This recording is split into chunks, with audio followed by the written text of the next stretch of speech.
पहली बार चिराग पासवान ने नरेंद्र मोदी के बढ़े हुए तेल के दाम को लेकर जो बातें कही है, आज वो नवादा में काफ़ी बातें कह दिए हैं। वो तमाम बातें पत्रकारों से और भी क्या कुछ सवाल कर रहे हैं, हम सुनाते हैं, अभी देखेंगे इस वीडियो में। देखिए, बदलाव होगा कि नहीं होगा, पर जदयू में एक बड़ी टूट ज़रूर होगी बहुत जल्द, ये मैं ज़रूर मानूंगा। आने वाले समय में जो एक ज्वालामुखी पार्टी के भीतर ही पनप रहा है, वो एक ना एक दिन फटेगा ही फटेगा।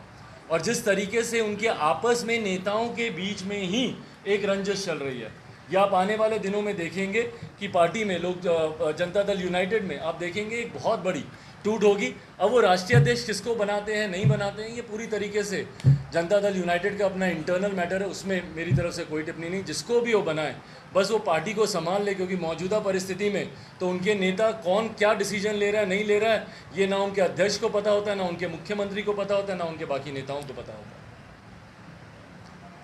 युवाओं को लेकर प्रश्न है चिराग जी, एसटी के अभ्यर्थी आपके पास पहुंचे थे, उन पर लाठीचार्ज हुई थी। एक वार्ड सचिव को लेकर 1 लाख से ज़्यादा वार्ड सचिव बिहार में हैं, वो लोग अपने वेतन की मांग कर रहे थे, उनको 4 साल से वेतन नहीं दिया गया और 7 नीतीश कुमार की 7 योजनाओं की काम वहाँ पर लिया गया पर उनको पैसा नहीं दिया गया। इसको लेकर विपक्ष भी आवाज़ नहीं उठा रही।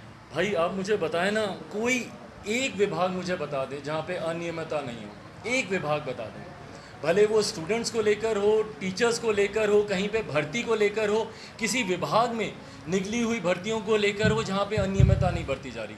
मेरी समझ के परे है कि भैया अगर आप कोई नियमावली अगर राज्य सरकार अगर पालन नहीं करेगी, तो ये किस तरीके के भ्रष्टाचार को मुख्यमंत्री नीतीश कुमार जी और उनकी सरकार निमंत्रण दे रहे हैं। इसी तरीके से आप निकालते हैं, वैकेंसी निकालती हैं, भर्तियां निकलती हैं, पर उसमें जो लोग क्वालिफाई करते हैं उनको आप जगह पे नहीं रखेंगे, उनको आप वैकेंसीज पे आप उनको नौकरी नहीं देंगे, और उसकी जगह आप किन लोगों को देते हैं उनके बारे में कोई जानकारी नहीं कि उन्होंने कोई नियमावली फॉलो की है नहीं की है, उन्होंने क्या किया नहीं किया। तो ये आक्रोश हर विभाग में पनपता जा रहा है, और इसकी जड़ में मैं ईमानदारी से बताता हूँ, इसकी जड़ में सिर्फ और सिर्फ भ्रष्टाचार है।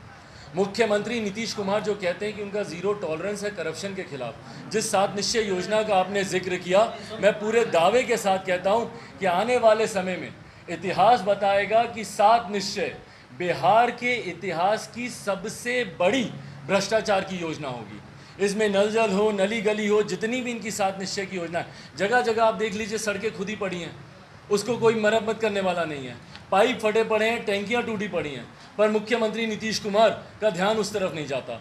और ये मुझसे नहीं, बिहार के किसी भी आम व्यक्ति से कैंडिडली आप लोग जाइए और अपने कैमरे में आप लोग पूछिए, क्या उनका कोई एक काम बिना घूस दिए होता है क्या?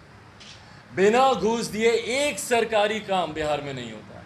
तो जिस प्रदेश में भ्रष्टाचार अपनी चरम सीमा पर हो, और जहां पर भगवान जाने मुख्यमंत्री खुद संरक्षण दे रहे हैं, इनकी सरकार संरक्षण दे रही है, शराबबंदी उसमें से एक है।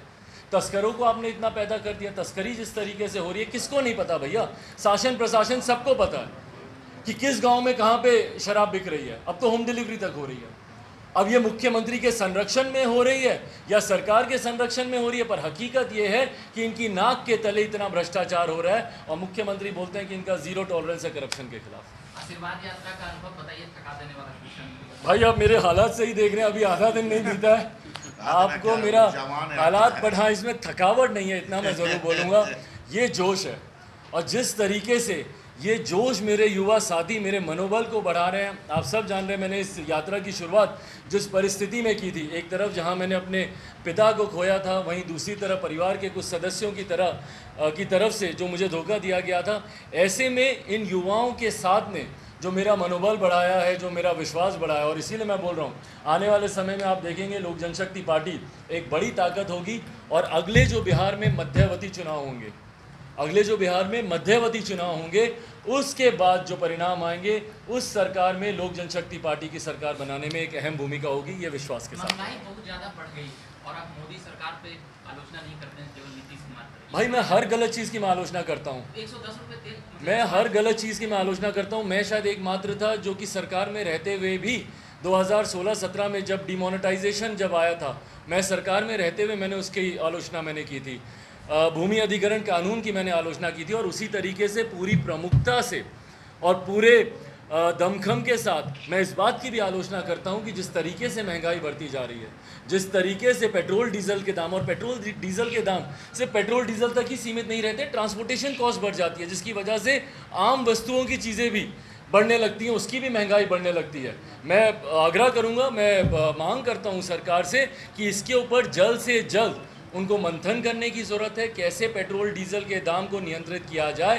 सदन हम लोग का इतने समय से रुका पड़ा है, सदन जब से खुला है तब से पार्लियामेंट में कोई काम नहीं हो पाया, तमाम इन कारणों की वजह से। तो मैं चाहता हूं कि सरकार इस दिशा में ध्यान दे और जल्द से जल्द बढ़े हुए दाम को और महंगाई को नियंत्रित करने का काम करे। चाचा पशुपति कुमार पारस और प्रिंस राज